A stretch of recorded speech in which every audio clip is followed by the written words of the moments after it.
You know what? I fucking love soda. And you know who else does?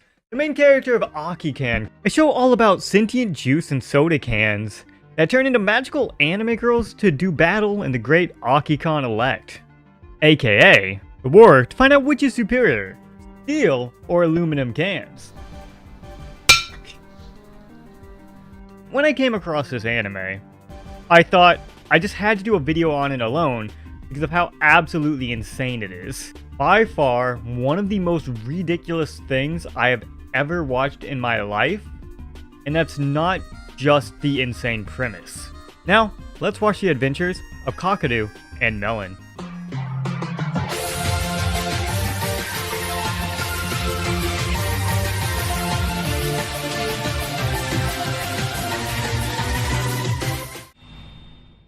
The show opens with our protagonist, Daichi Kakadu, being fresh out of the shower, home alone, completely naked, and then thought, hey, it'd be fun to do random poses and introduce himself in the third person to literally no one at all.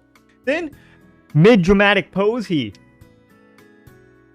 quickly drinks that melon soda and summons the girl directly in front of him, still completely naked. And of course, as any sane human being would do, or as sane as Kakadu could be, he does immediately think it's a dream.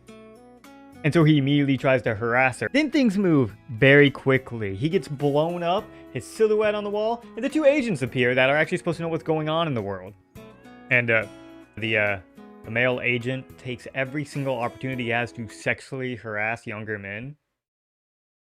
Someone please get HR on the phone immediately. Shortly after those agents leave back to her dynamic duo, Melon quickly explains that her ability to turn into a can is both cool drink magic, but also not magic at all. And then, we're introduced to the main cast. Najimi, childhood friend and love interest. Gigolo, so plain he barely exists in his corporeal world and is the best friend extra a man could ask for. Kochikaze. Hachikaze? Kochikaze, the literal witch that keeps alcohol, a deck of tarot cards, and pretty much anything else up her skirt. Kakadu, the loser pervert and protagonist. Together, they form the completely average high school friend group that we were all a part of at one point in our life.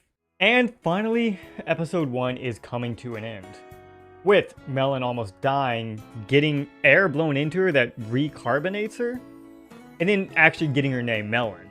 And immediately with one episode, there's a lot to talk about. This is what we know. 1.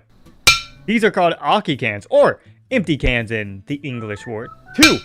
They're sentient in and outside of their can form. 3. It is both magic and science that is the ability to turn into a can and back into a girl, and also gives them the ability to use their magical attacks.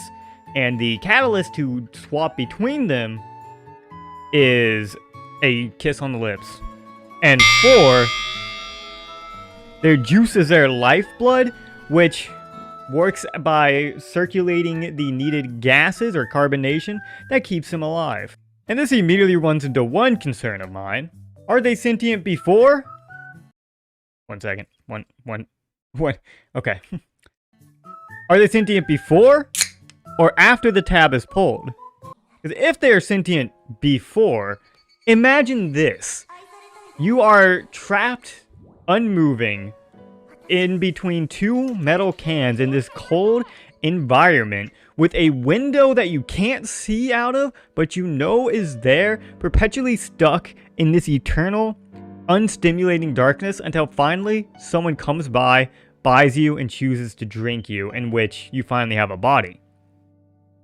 Which that just sounds like literal hell. You ever read, "I have no mouth and I must scream"?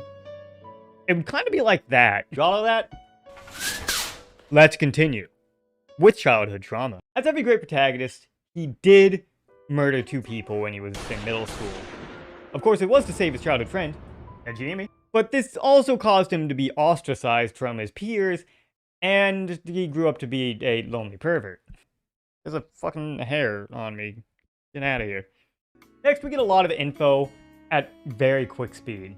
Najimi is rich. Melon's now attending school. These two actually work for the Ministry of Economics, and the entire show is about a battle/war across the entire town to figure out which metal is better to standardize all cans, and for the winner to get their wish and become the idol, or best can. Wait a minute. I've heard this before. Traumatized and ostracized protagonist summons a blonde woman, has to fight others who also summoned these same people. Each summon has a specific attack that defines them, and is a shady man who knows all about the contest and is working for the people who are running this contest. This is just Fate Stay Night, but with soda and fruit. What follows is a lot of school scenes until they run into their first opponent. An 8-year-old grape juice. And it's a draw. Following this, Najimi also summons an Akikan, who immediately tries to fight Melon, and it's also a draw. This may be Soda Stay Night, but the kill count is way lower. With perfect deduction and reasoning, they figure out that since Yell, that's her name, is a sports drink, she's gotta love sports. And so, they go to an amusement park, get some Melon, and then Hakuto gets his stomach sheared open and is put on bed rest while Melon goes to fight Yell again, this time on her own. But what are the agents getting up to at this time? 愚問だ。それは放置プレイといってね、テクニックの一つだよ。正直に言うとね、嫉妬に狂った女は見苦しいのだよ。それに今夜の予定はキャンセルしたくないからね。なるほど。アイリン君は異性より同性を好むか。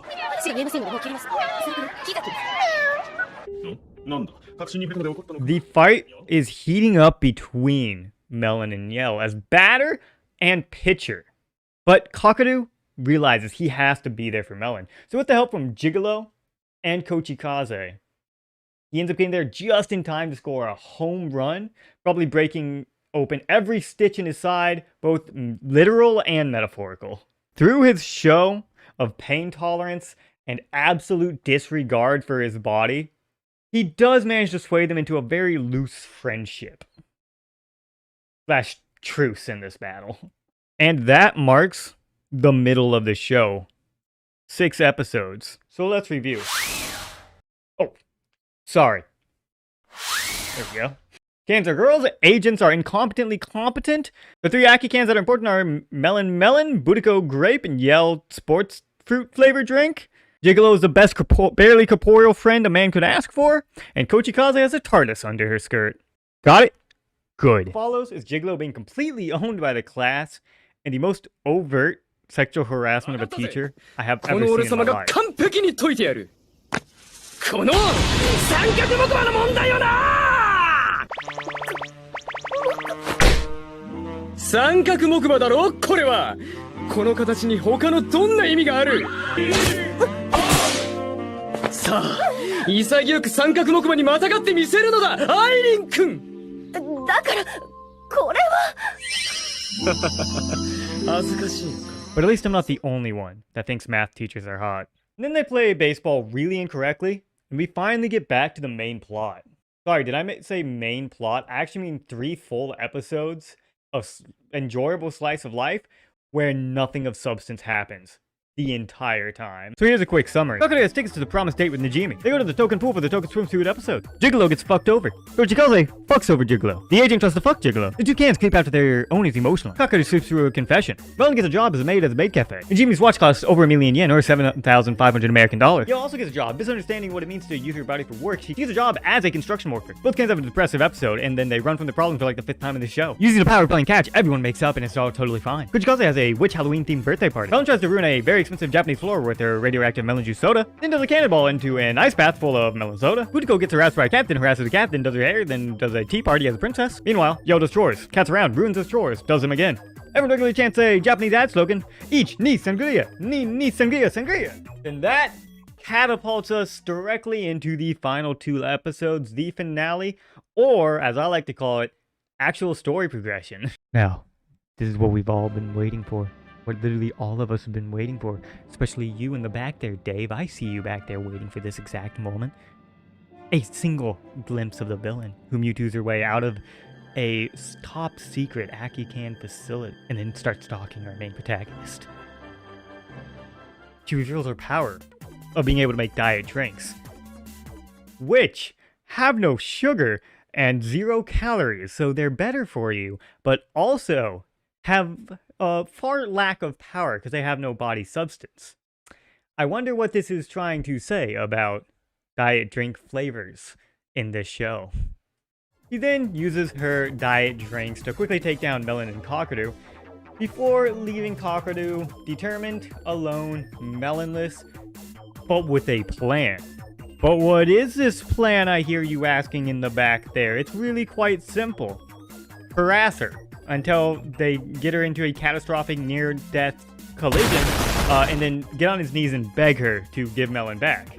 Which, to my surprise, and I'm sure everyone's, that actually works. Not in the way he intended, as Diet Melon kicks the shit out of him, but then he does get her back. Then with a quick sleight of hand alley-oop, our three team up together to bring down our suicide drink mixed foe. Did any of you ever do that? Like, go to a soda fountain and mix all the drinks together and call it suicide? Those were the days.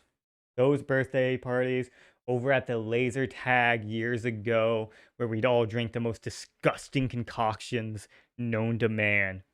Those were the days.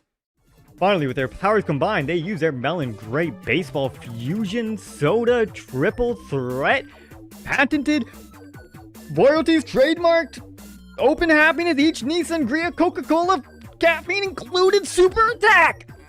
They use that attack to beat her finally into a place where she can actually talk about her feelings, which is about how my weekly therapy sessions used to go.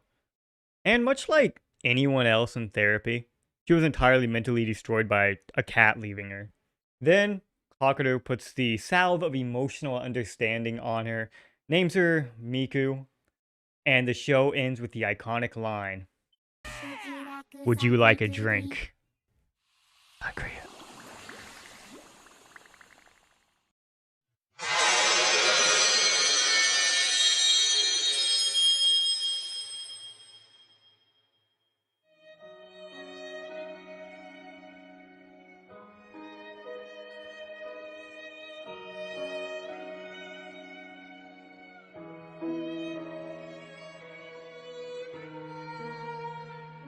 Oh yeah, the video. Akikan. So what did we learn from this experience? Fucking search me.